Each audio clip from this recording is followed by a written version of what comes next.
প্রাইভেটের পোলাপাইন তো চাকরি করতে তাদের আবার রেট ধরাই দিচ্ছে হলো 30,000 টাকা স্যালারি। তাহলে আপনি দেখেন একটা বুয়েটে কত কষ্ট করে কোচিং সেন্টার থেকে পার করে পড়ায়া তার হলো স্যালারি দেয় হলো 40,000 টাকা। আপনি মার্কেটে খোঁজ নেন, এর উপরে হলো স্টার্টিং স্যালারি পায় না।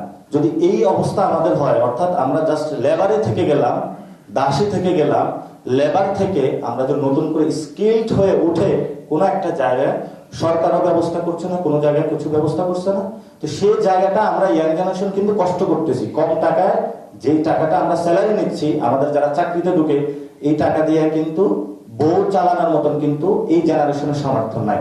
বাট আমরা কিন্তু তারপরও কাজটা করে যাচ্ছে, আমরা ইয়াং জেনারেশন। ব্যবসায়ীরা এখানে সুযোগ সুবিধা নিচ্ছে, যাক কলুর বলতে পাইছে কিছু কাজ করায়নি, ওকে বইটা পড়ছে নাকি কোথায় পড়ছে এটা আমার দেখার দরকার নেই। তো এই ইন্ডাস্ট্রি আমাদের লেবার ইন্ডাস্ট্রি, আমাদের স্কিল ইন্ডাস্ট্রিতে যাবো, তো সেই ক্ষেত্রেও আমাদের আছে যে আমাদের যে এসএমই যারা আছে আমরা তাদেরকে উঠাইতে চাই। আমরা চাই না যে বই থেকে বের হয়ে আপনি 40,000 টাকার কাছে আপনি ব্রেনটা বিক্রি করে দেন। We want to become you businessman. আপনি বিজনেসম্যান হন।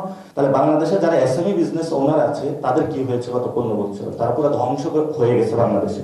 বড় বড় 10, 20, 30টা 40টা গ্রুপের কাছে সবকিছু অ্যাকুমুলেটেড হয়েছে। এবং র ম্যাটেরিয়ালস গুলো হলো, ঠিক আছে, বাংলাদেশের কেউ যদি র ম্যাটেরিয়ালস বিক্রি করে ওর কাছে আনা যাবে না, বিদেশ থেকে যায়, ইন্ডিয়া থেকে নিয়ে আসতে হবে। এখানে হলো, এখানে আমাদের চাষি যারা আছে আলু নষ্ট করে দিচ্ছে, টমেটো নষ্ট করে দিচ্ছে, কিন্তু আপনি দেখবেন এই যে পেঁয়াজ চাষিরা হলো নষ্ট করে দিচ্ছে, আবার এগুলো পেঁয়াজের জন্য আমি ইন্ডিয়া হলো যায় হাত বাড়াচ্ছি।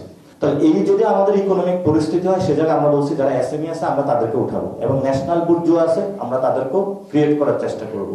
আর আমরা গ্লোবাল অর্ডারে যেটা, যেহেতু চায়না বিল্ড করে, ইউএস হলো বাইং করে, এবং আমাদের সেই জায়গাতে আমরা একটা কানেক্টিং পয়েন্ট ডটের মধ্যে কাজ করতে চাই। অর্থাৎ আমরা এখানে এনে স্কিল লেবার দিয়ে সেখানে হলো ভ্যালু এডিশন করে আমরা ওই মার্কেটগুলো গ্র্যাব করতে চাই। আমরা সেই জায়গায় ইয়াং জেনারেশনকে নিয়ে ইনশাল্লাহ কাজে নেমে পড়েছি, ভবিষ্যৎ আরো করবে আপনাদের পরামর্শ নিয়ে।